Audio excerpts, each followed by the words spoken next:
ഇനി നമുക്ക് ആസ്പർ പാർക്കിലെ മറ്റൊരു അട്രാക്ഷൻ കാണാം. ഇത് കണ്ടോ, ഈ ഒരു ബോട്ടിൽ ട്രീ.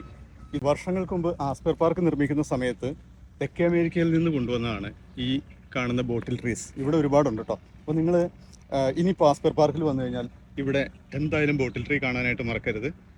ഇതിൻ്റെ പ്രത്യേകത എന്ന് പറഞ്ഞിട്ടുണ്ടെങ്കിൽ കടുത്ത ചൂടിനെ അതിജീവിക്കാനായിട്ട് ഈ ഒരു ബോട്ടിൽ ട്രീക്ക് പറ്റും. കാരണം ഇതിൽ വെള്ളം സംഭരിച്ച് വെക്കുന്നതുകൊണ്ട് തന്നെയാണ് ഇതിങ്ങനെ ഇത്രയ്ക്ക് വലുപ്പത്തിൽ നിൽക്കുന്നത്. അതുകൊണ്ട് തന്നെ ദോഹയിലെ ചൂടൊന്നും ഇതിനൊരു പ്രശ്നമല്ല. നവംബർ മാസമൊക്കെ ആകുമ്പോൾ ഇതിൽ ചെറിയ ചെറിയ പൂക്കൾ വിരിയാറുണ്ട് ഈ ഒരു ബോട്ടിൽ ട്രീയിൽ. ആ സമയത്ത് നല്ല ഭംഗിയാണ്. ഇപ്പോൾ ഇത് ഉണങ്ങി നിൽക്കുമെന്ന് നമുക്ക് തോന്നുമെങ്കിലും ഇത് ആക്ച്വലി ഉണങ്ങിയിട്ടില്ല. നമുക്ക് കാണാൻ പറ്റുന്നുണ്ട് അവിടെ ചെറിയ ചില്ലകളിലൊക്കെ ഇപ്പോഴും തളിര് ഇലകൾ വന്നിട്ടുണ്ട്.